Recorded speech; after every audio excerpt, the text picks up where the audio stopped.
let's get into our storylines first.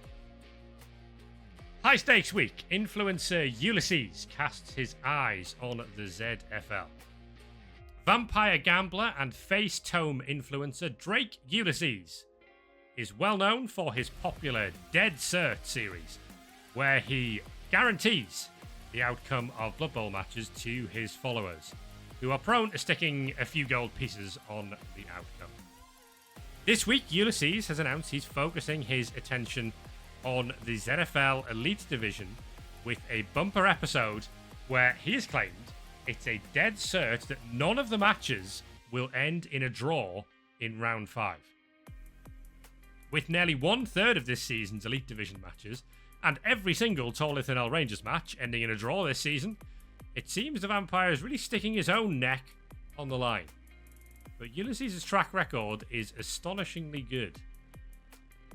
So the effects for this round. For round 5 matches, Drake Ulysses has promised to cut all Elite Division teams in on his grift, believing he is set for record personal profits. In each Elite Division match that does not end in a draw, both teams will receive a 100,000 gold payment from Ulysses. Each team will also be given a secret objective to improve the show for his viewers. Completing this task will double the team's payout. Failing will half it. And for each match that ends in a draw, both teams will have one lineman randomly selected. This player will become, or these players, I should say, will become thralls to Ulysses and will leave the respective teams' rosters.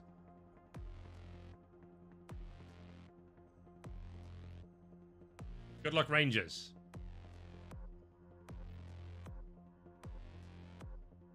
Mr. Christie, coach of the Deckhands, saying, I know a lineman I'd like to leave. You better not be talking about Jonathan Investigator. We all love that guy.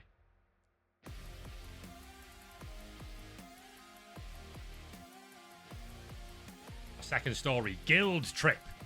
The Pirates Guild to target 2nd Division recruits.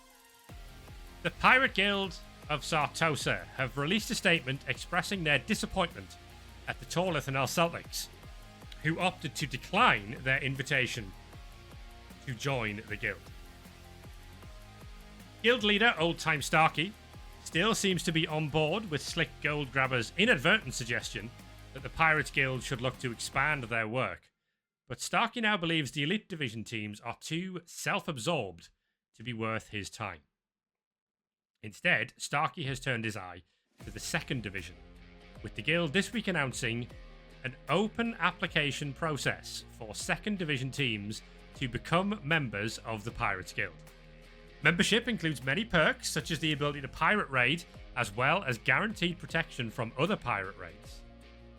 Teams would also receive a complimentary parrot upon completing their application and the initiation process, as well as a free pen. So, for the 2nd Division teams, during Round 5, the Pirates Guild will be considering the performance of all 2nd Division teams. The 4 teams who inflict the highest value worth of casualties on their opponents will progress to the 2nd stage of the application process.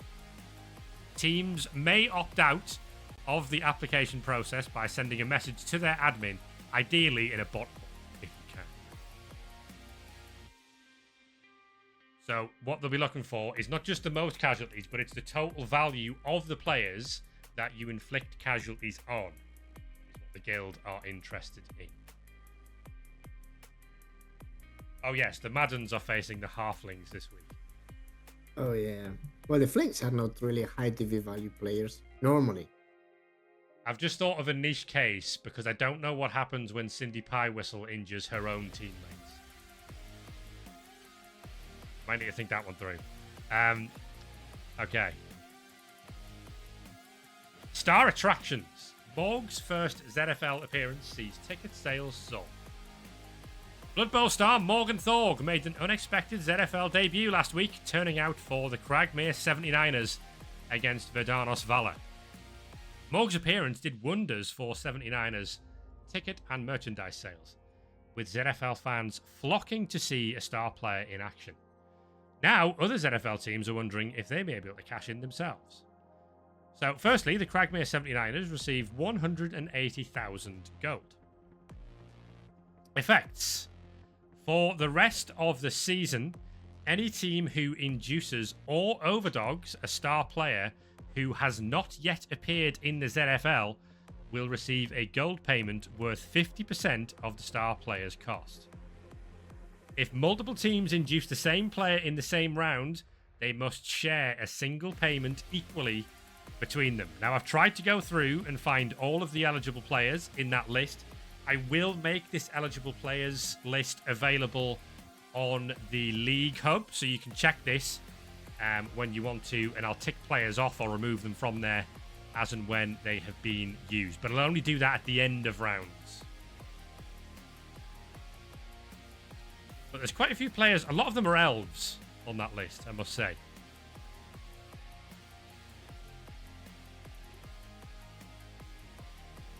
And a fourth storyline for you that's not really a storyline in the traditional sense of the world. Or word, even. Frank Sank. The beer departs Vinnskor Defiant. Vinnskor Defiant have announced the departure of head coach Frank the Beer Thompson.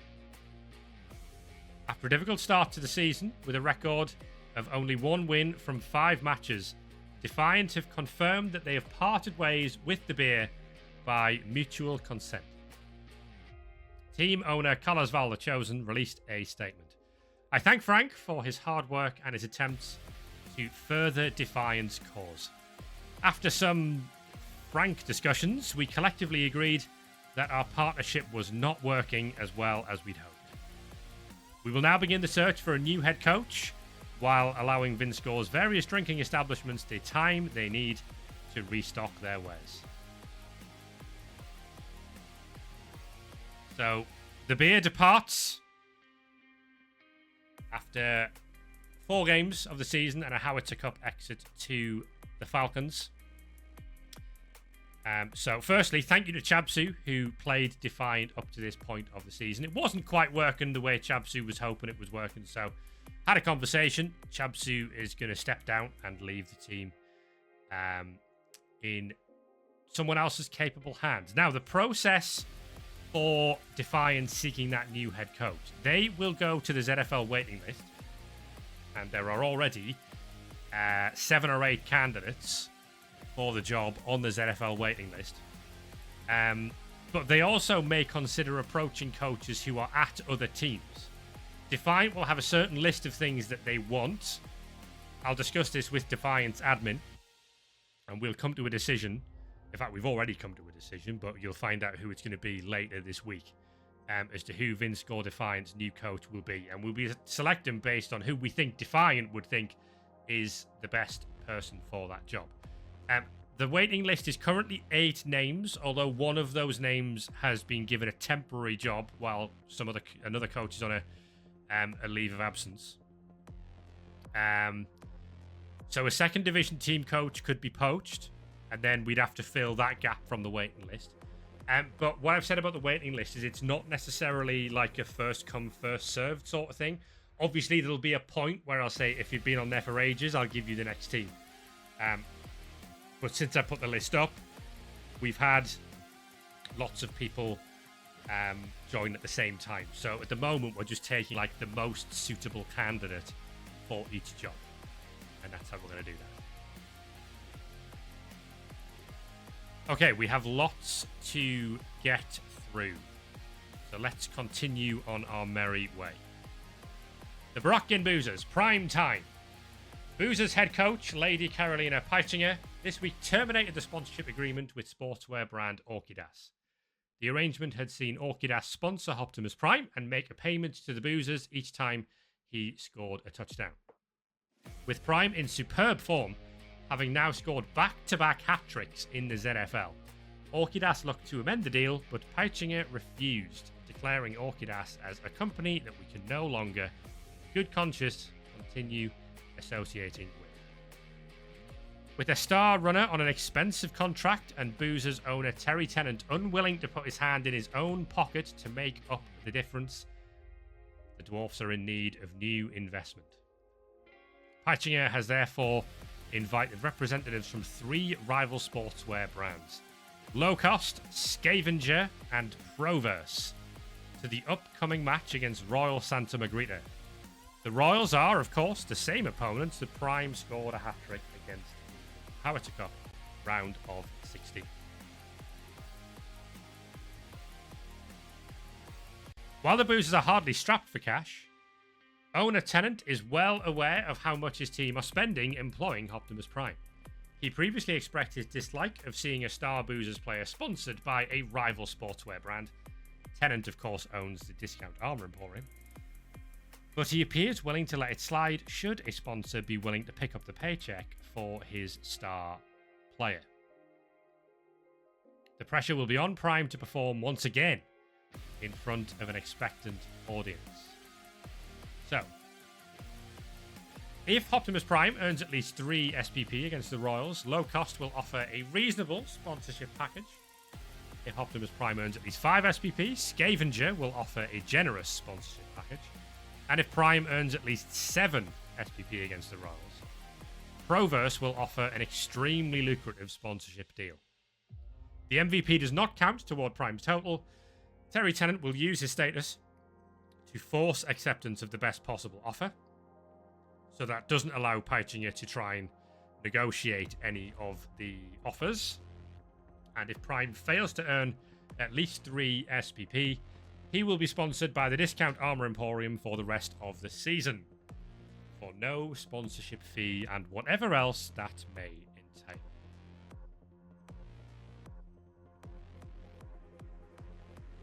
Black Crag Bozos. Tensions have gotten tight between Bette Nobler and Bozos head coach Gunnarsson Demonheart. There seem to be some qualms about the recent hosting of Vinnskor Defiant and how, quote, things were supposed to happen, and something else about a, quote, fix. It seems as if Bette Nobler think there's something broken with the Bozos at the moment. The gambling fans in Blackcrag seem perfectly happy. The Bozos will receive some special demands from Bette Nobler. Details will be provided to Gunnarsson Demonheart. That's all that it says. Battle of the Brands. Sales of Harmony by Budaboos have been falling recently, so clothing brand Harmony feel it's time to launch a new marketing campaign. This means they will require the services of ZFL star Pontus Budaboos. Harmony are well aware of the important role Budaboos plays for the Celtics, but are insistent that he is fully available for this marketing work. To compensate for Budaboos' impending absence, which has been timed very well, I must say, Harmony are offering the Celtics 100,000 gold, partly to fund an academy player through the award-winning Celtics Intensive Cage Diving Training Course. There is a coach choice available to Vincent Rocklaw, which I imagine will be much easier than it might have been before that game against the Desperados.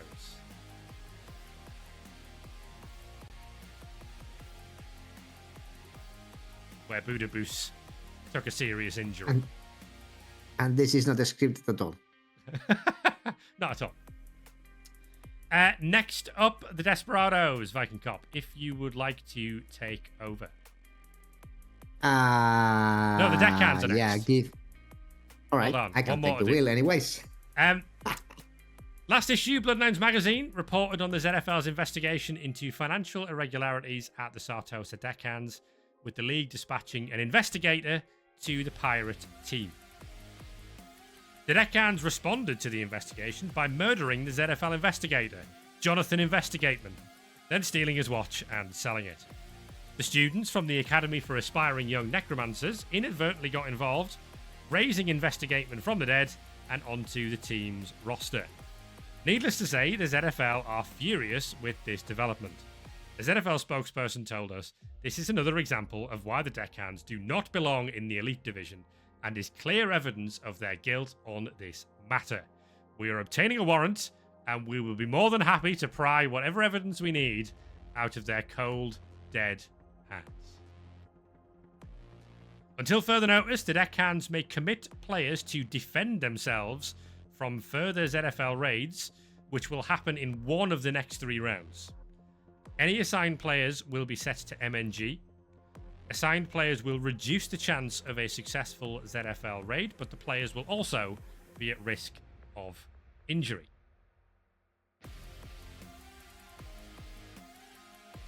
It's still not the Desperados, it's Defiant next.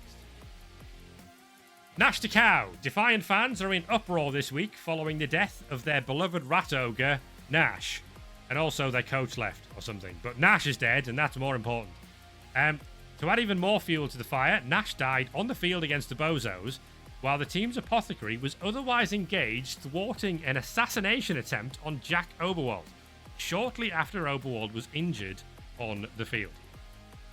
While many will honour Nash dying as he lived, others are left wondering how Defiant are going to turn things around and avoid relegation, especially after head coach Frank "The Beer" Thompson parted ways with the Renegade team this week. Meanwhile, reports are coming in that Trojan has been seen near the training field this week. When asked about whether or not his controversial Minotaur would be returning to the team, Defiant owner Carlos Valdechosen said, "The fans need familiar faces, even if they are ones who they are not currently too keen on." Anyways, the fans have been gnawing on the bit to see some blood spilled, and if a little of that is Trojans, that seems like a win all around to me.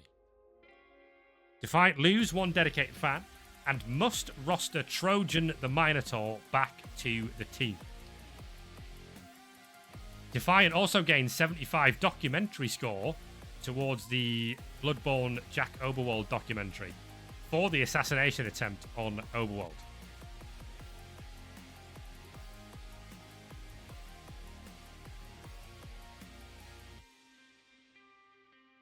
Over to you, Viking Cop, for the Desperados, assuming you can see what I see.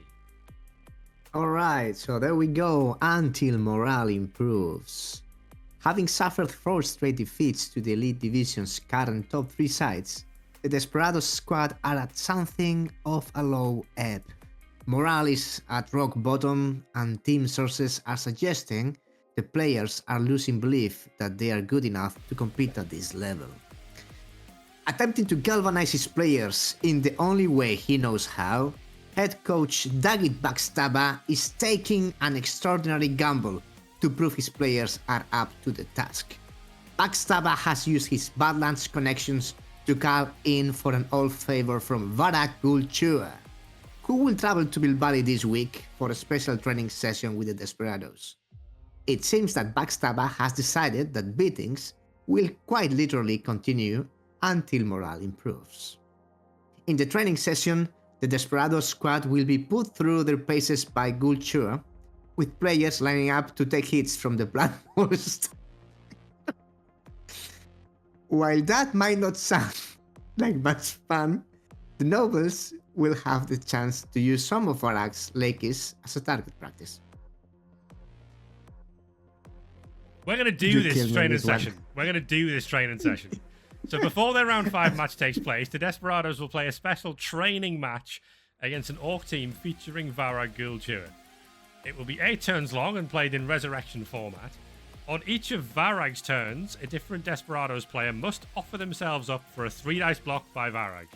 No other Orc will take an action. On each Desperados turn, the nobles may take 1 blitz action only. Backstabber has agreed not to foul any of Gulchua's lads.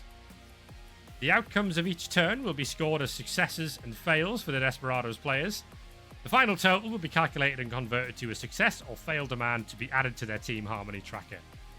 Any casualty inflicted by a Desperados player will be worth 1 SPP to that player.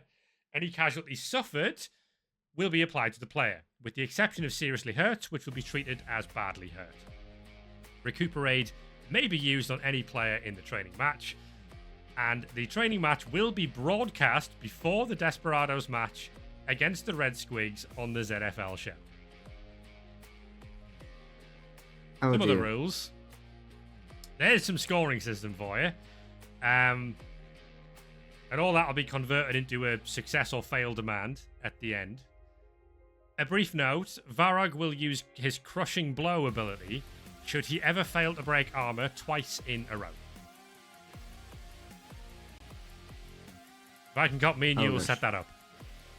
Oh no, for sure we do. We will. That's a good one. I like it. The Desperados do not, but I like it. It'll be fine.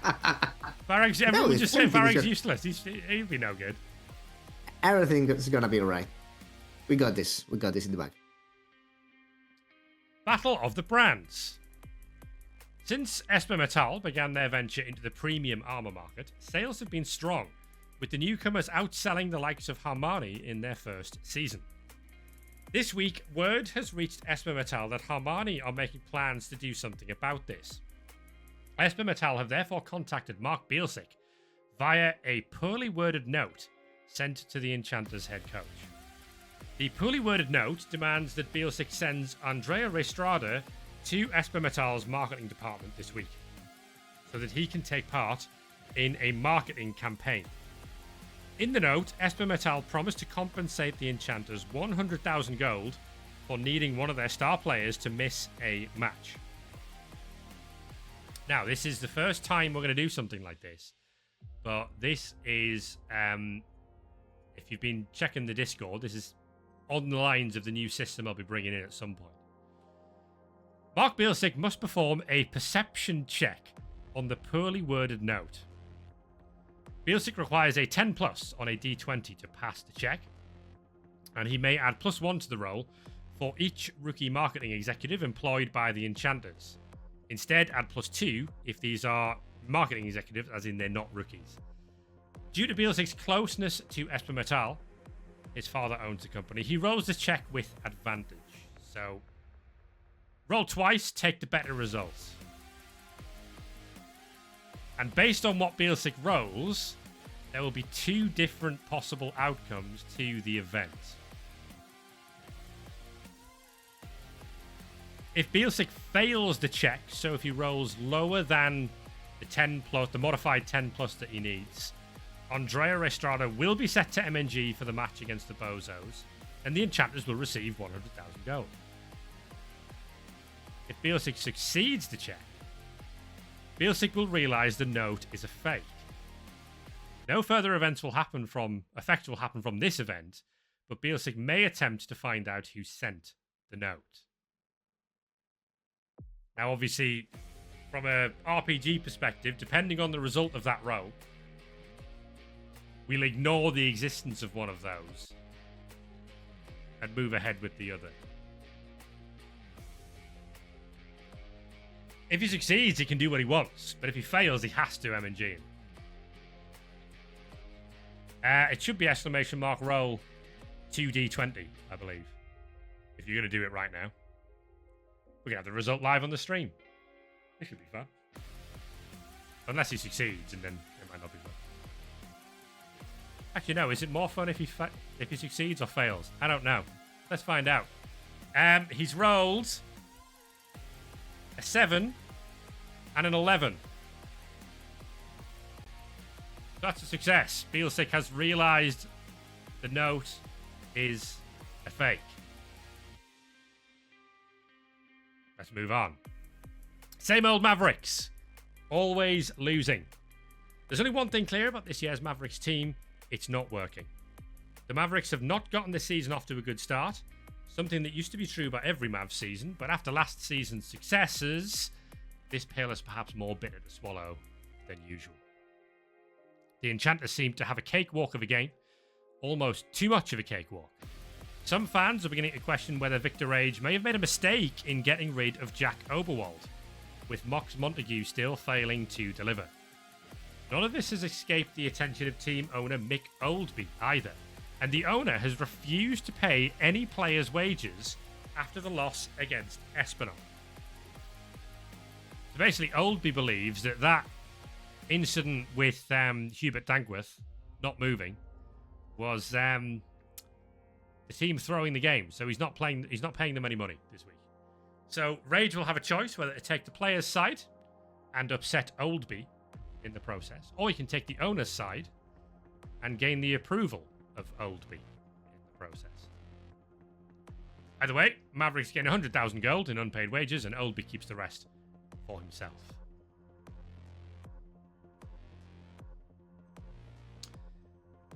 Better Quicks. Cruiser control. Though they failed to win for the first time this season against the Rangers, the Quicks have enjoyed a stronger start to the season than many expected, thanks to their embracing of the fouling game as a strategy. However, it seems the union of referees are getting wise to the Quicks. So to maintain their form, it appears some strings have been pulled ahead of their home match against the Sartosa Deckhands, who are of course also a fairly famous fouling team. PT Cruiser, former Saurus turned zombie for the Deckhands after they killed him last season, has since turned his hand to refereeing after being released by the Deckhands at the end of last season. And the ZFL this week confirmed that Cruiser had been appointed as match referee for the Quicks versus Deckhands match this week. Many pundits are concerned Cruiser may have a bit of an axe to grind with the Deckhands.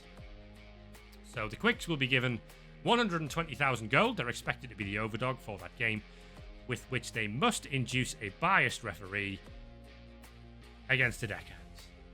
And the Deckhands cannot induce a biased referee of their own. There's nothing that says they can't use the extra money.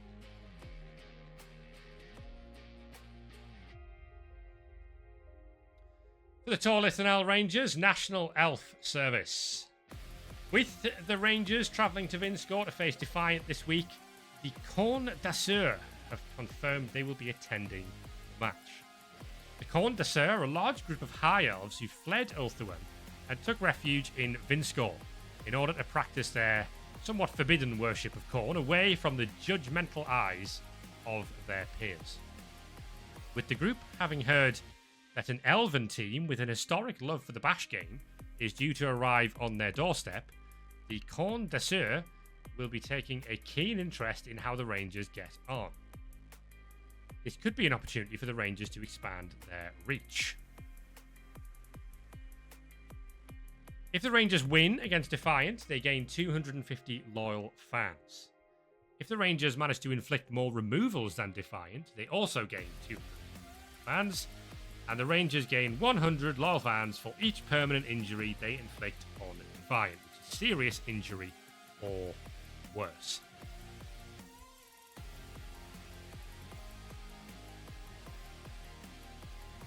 The White Peak Red Squigs.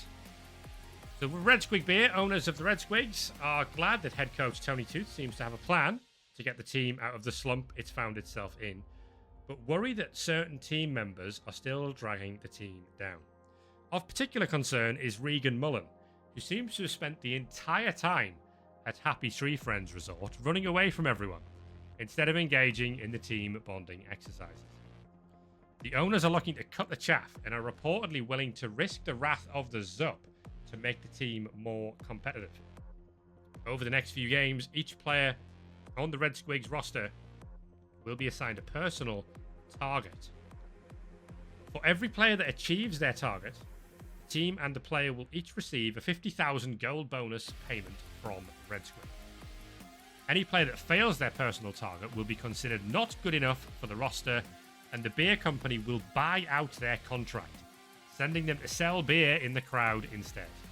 Tooth may select 2 players to be immune from having targets set. You also gain a value 1 success demand for each player who meets the target, and a value 1 fail demand for every player who fails. Finally, in the Elite Division, Royal Santa Margherita Mouse Trap. As part of ongoing efforts to improve morale, Royals head coach Natty Divino accompanied his team into Santa Margherita for a spot of retail therapy, coinciding with the ongoing Exotic Tastes Festival at the famed Santa Margherita markets. The trip was proving a great success, right until the crucial moment where the team spotted the stall for Mark Manchego's Travelling Cheese Circus. Eager to sample the latest exciting cheese tastes Manchego has to offer, the squad begged their coach to let them partake, promising that it would definitely make us play better, boss. But for Divino, this particular stall presents its own challenges. So Divino will have a choice whether to let the players loose and all that that may accompany, or whether to declare that this would be unprofessional.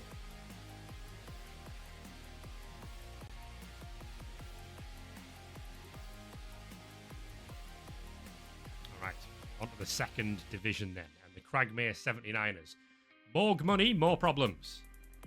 Blood Bowl star Morgan Thorg made his ZFL debut last week, inflicting 4 casualties for the Cragmere 79ers in their defeat to Vidanos Valor.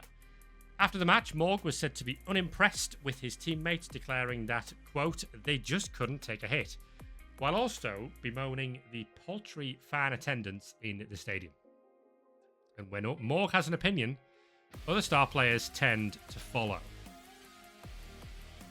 For the next 2 matches, any star player hired by the 79ers will demand a 50% increase in their match fee, which is the cost required to hire the player.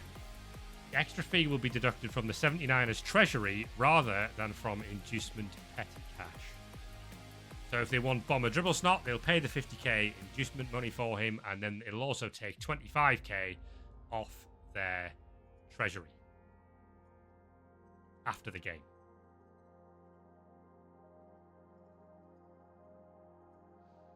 Quintex City Assassins. A jolly haunt. Local homicide investigators have been present at the Assassin Stadium this week, as the aftermath of the incident between Soros and Sonny Boatman continues. Soros has been detained by the authorities, and it looks unlikely the incident will be resolved before this week's match against the Dead Rock Tyrants, which poses a number of problems for head coach Vilmar Brainrot. Investigators have locked down the Assassin's home stadium as an ongoing crime scene while they continue work to establish all elements of the case.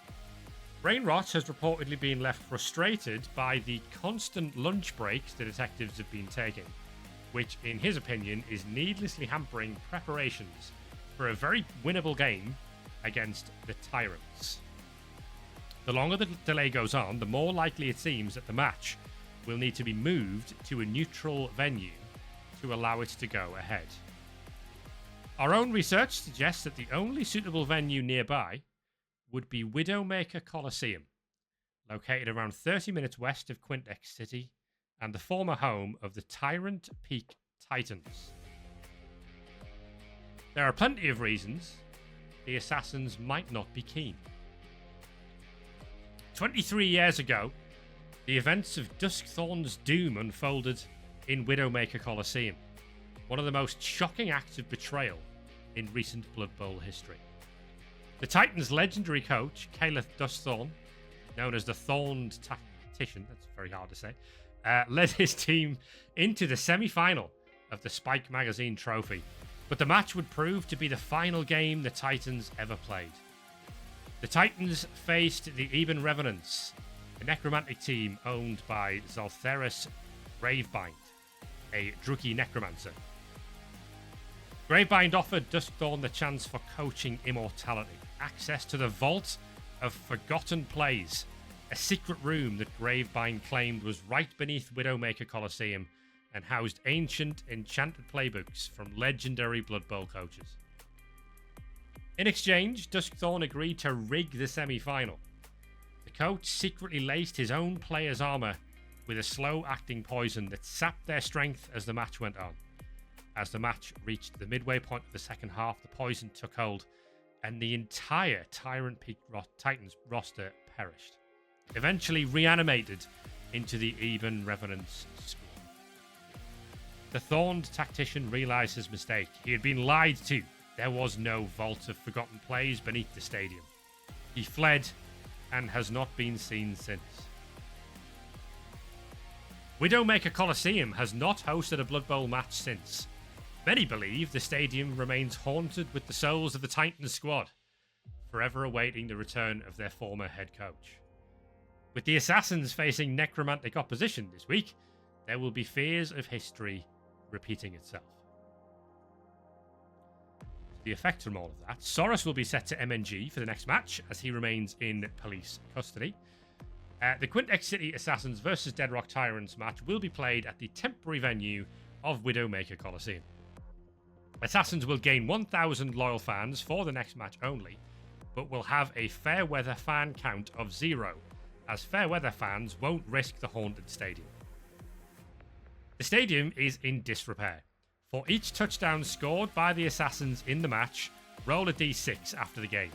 On a roll of 1 to 2, part of the stadium collapses in the celebrations, injuring 500 Assassins fans.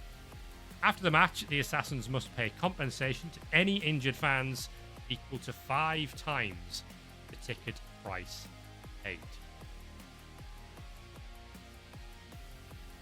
That was a long read. I'm going to let Viking Cop do the next one if he's still here. Yep. On my desk. So for the Blue Bay Crammers are branching out. It's a long way up for them to check, but assistant coaches at the Blue Bay Crammers have spotted some unusual additional growth on 3-man Mashoka. The cause of this remains speculation at the moment, and it remains to be seen how this will affect the 3-man's performances, if at all. Coach choice. Let it grow wild. Mashoka receives 2 random skills from random skill categories. Prune the branches. Mashoka receives a random skill from random skill category, from a category of your choice. Yeah. Along with a serious injury that cannot be healed. Ooh, the player is not MNG for the next match. Or tune the growth. Keep Mashoka in harsh conditions to prevent the new growth. Mashoka receives a dislocated shoulder injury for the next match only.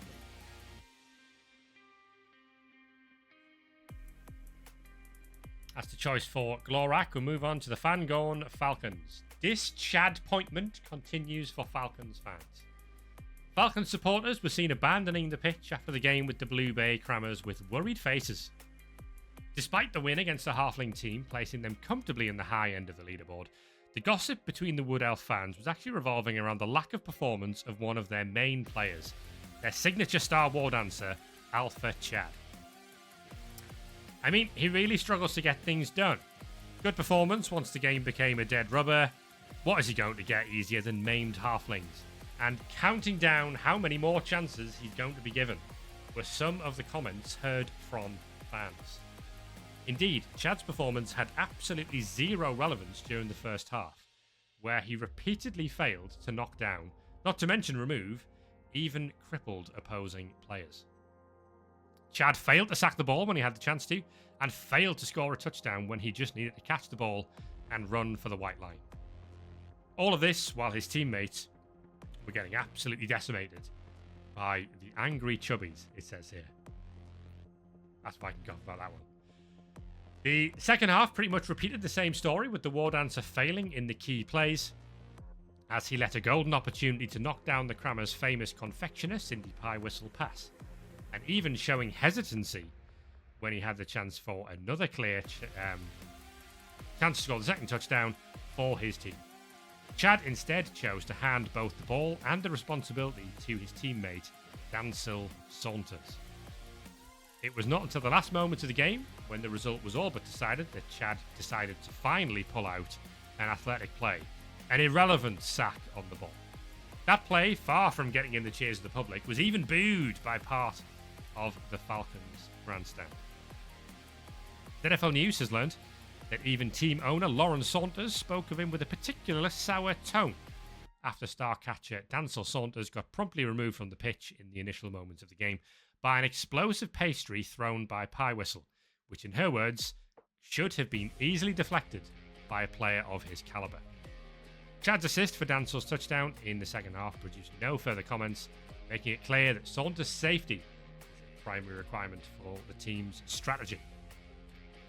With all types of pressure mounting up on the team's supposedly best player, Coach Guinness is facing the challenge of calming down both fans and owner, as well of protecting one of the key pieces of his team. But how will he manage that? So we can protect Chad from the gossip. Alpha Chad will have some resting time and set as MNG for the next round. Falcons will receive no money penalty for any journeyman covering his spot. Or we can let him prove his naysayers wrong. Alpha Chad will be available to play in the next round, but the incessant chatter around the team will rub off on his teammates. The Falcons earn a value 2 demand in the failure column.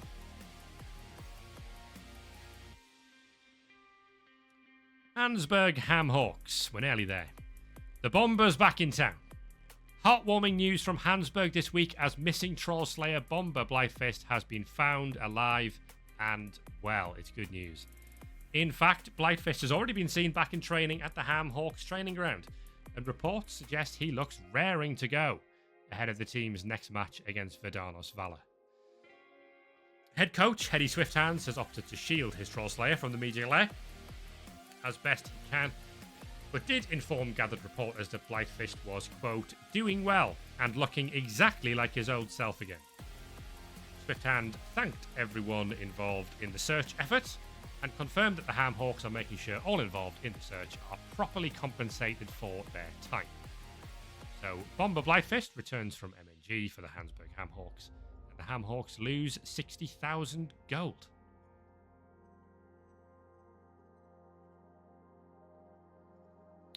Goblin Games for the Irric Maddens. Despite a disastrous Howitzer Cup match against the Bozos, the Maddens have maintained a stellar record throughout the regular season, and a few deaths have never kept good orcs down. Reports out of Irric are that the team spirit has never been higher.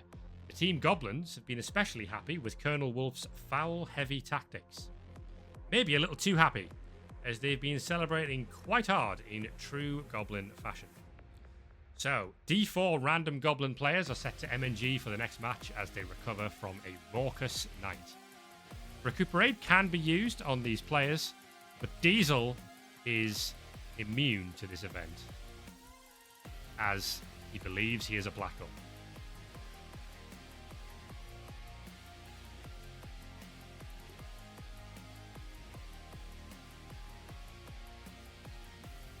Impossible is nothing for the Three Mountains. A phenomenal season continues for Lyle Sulphur, who bagged another brace of touchdowns in the Mountains' latest victory over the Hansburg Ham Hawks. Sulphur took his touchdown total to 8 for the season, leaving him clear at the top of the ZFL's overall standings. Sulphur's performances are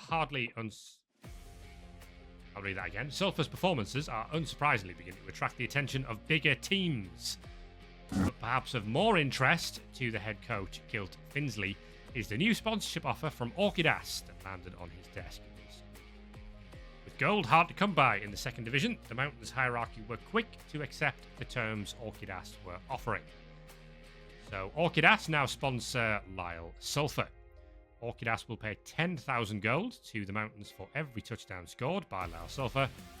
Lyle Sulphur will begin wearing Orchidas footwear, and Lyle Sulphur will gain the image rights contract modifier, shouting over the trolls, increasing his wages by 15,000 gold per match. Torek, thank you for that pair of gift subs. That's very, very generous. And congrats to J. Leave and Eck who get those. Still going. Saltum and Puritans. With love from Papa. With their exit from the Howitzer Cup, followed by a narrow defeat to the Dead Rock Tyrants, the focus on the Puritans has shifted from being undefeated to now having not won a second division match under Isalal. But it seems Papa Nurgle has plans yet for his latest children.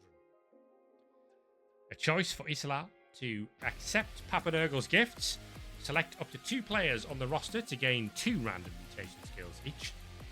Each gift you take will add a value 3 fail demand to the Team Harmony tracker, as the humans don't want to be mutated. Or you can reject his generous offerings. There is suddenly a hole where once there was Papa Nurgle's love. 2 random players gain a serious injury, but will not be MNG for the next match.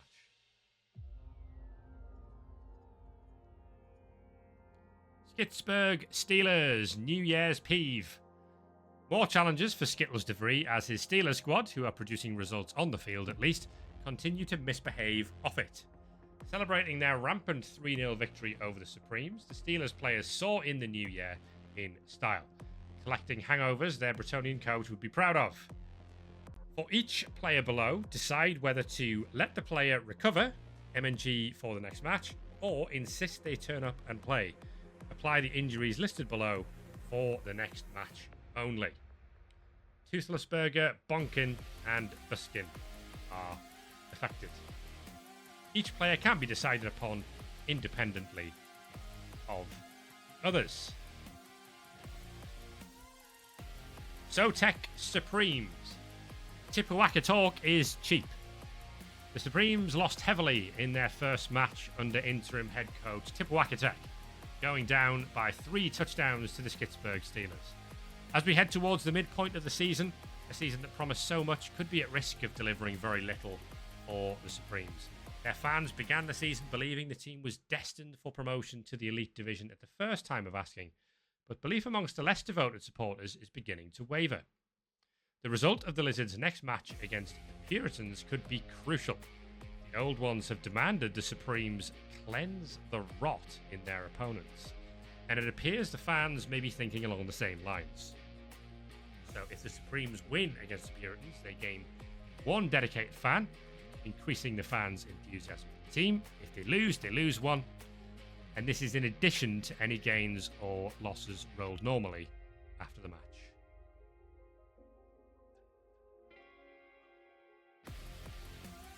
A jolly haunt for the Dead Rock Tyrants. News that the Tyrants match against the Assassins has been moved to Widowmaker Coliseum has been well received by fans in Dead Rock. A haunted stadium doesn't bother them, they're already dead.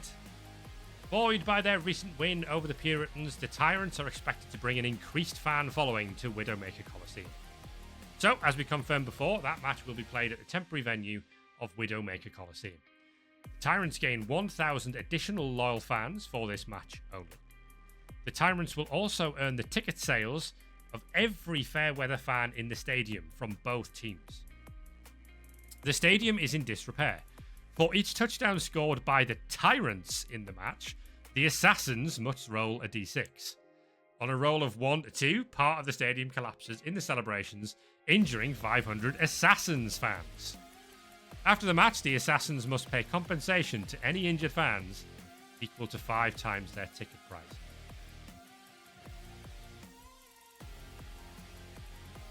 Poor Assassins, eh? And finally, Verdanos Valor, the last one. Shortly before the referee whistled the start of the game, the Valor players realised that the 79ers had brought a new set of tricks to the game. When they jumped onto the pitch and were confronted by the massive bulk of none other than great Morgenthau. If facing that colossal butcher was not already a dreadful prospect, the nobles quickly got sight of not 1 but 2 goblins meddling with what looked like some nasty pyrotechnics. Of course, they were dealing not only with Splodge, the bomber, but also Bomber Dribblesnot himself. However, it seems that the words of head coach Leistra Tamarillis defending the noble team before their game against the 79ers did indeed galvanise her players. The Valor put in a performance full of grit and heart, and rather than suffer decimation as they did against the Assassins, instead Valor emerged victorious from a very bloody match. Much praise was given by coach Tamarillis to her players during the post-match press conference, where she specially lauded the excellent work put on the gridiron by the team's retainer linemen, who actually proved to be the instrumental pieces that allowed the first victory for the team in the entire season. Tamarillis had some emotive words for the late Columbano Mazzanti, who selflessly took the job of marking Morg, and even managed to bring the deadly ogre down to the green with a well-placed punch. This was a feat that the huge star took as a personal affront, and that eventually ended with Mazzanti having his head separated from the rest of his body. A small commemorative altar for the heroic lineman has recently been built in the Valor facilities, which I think means training ground, but I'm taking to mean toilets. And the team's linemen are regularly seen stopping by at the end of training sessions, saying some words in low voice and paying their respects. Valor's retainer linemen have been inspired by the words of their coach and the sacrifice of their teammate on his debut. Each retainer lineman on the Valor roster earns D3 SPP. Roll separately for each lineman.